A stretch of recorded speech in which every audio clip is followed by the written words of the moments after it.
ไหนบอกว่าไหวไงแค่ลื่นไม่ต้องพยุงหรอกเดินเองได้เฮ้ยคุณทำอะไรอ่ะ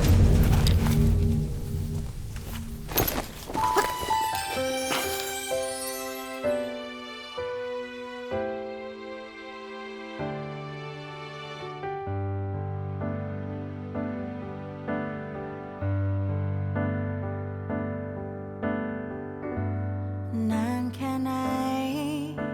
ที่เราไม่ได้เจอกัน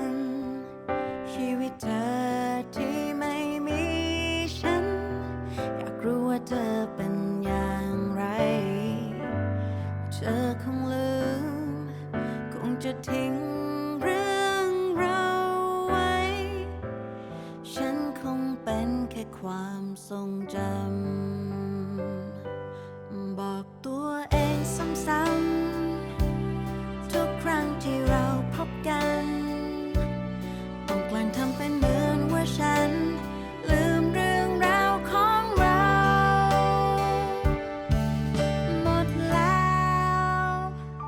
จะจำทำไมไม่รู้เรื่องราวที่ดีวันนั้นทำไมถึงไม่จำวันที่เธอทอดทิ้งและหายไปทำไมไม่รู้ไม่ลืมเธอได้สักครั้งหัวใจสายสายสาย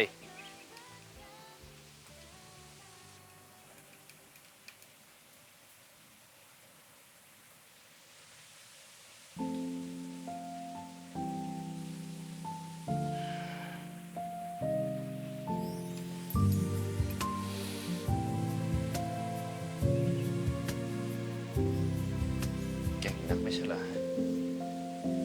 นี่อะไรทำไมถึงนอนแน่งอยู่แบบนี้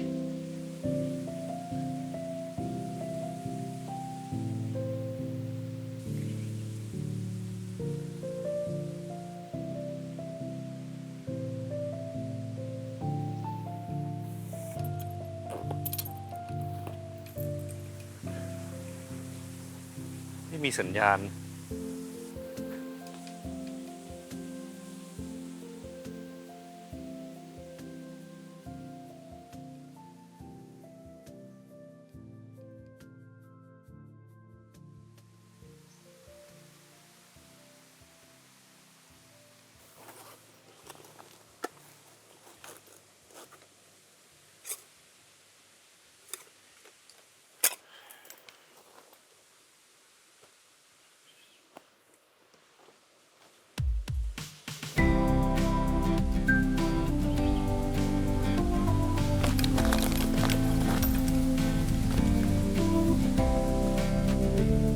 เตรียมของมาขนาดนี้ก็จะมาตามหาค้างคืนในป่าเลยหรือไง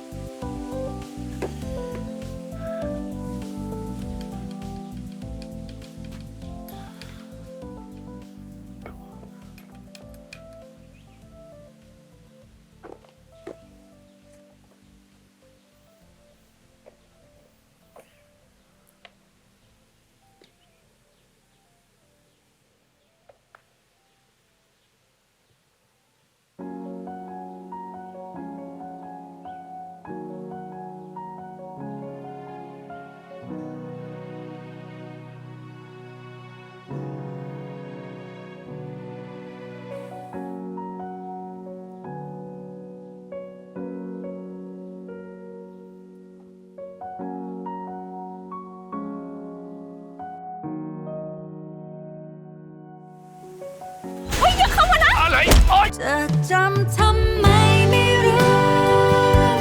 เรื่องราว ดูทีวีช่องวัน31ดูย้อนหลังแอปวันดีพิเศษลูกค้า AS เท่านั้นสมัครแพ็กเกจวันดีพรีเมียมเพียง99 บาทต่อเดือนกดดอกจัน59 4 เหรียญโทรออก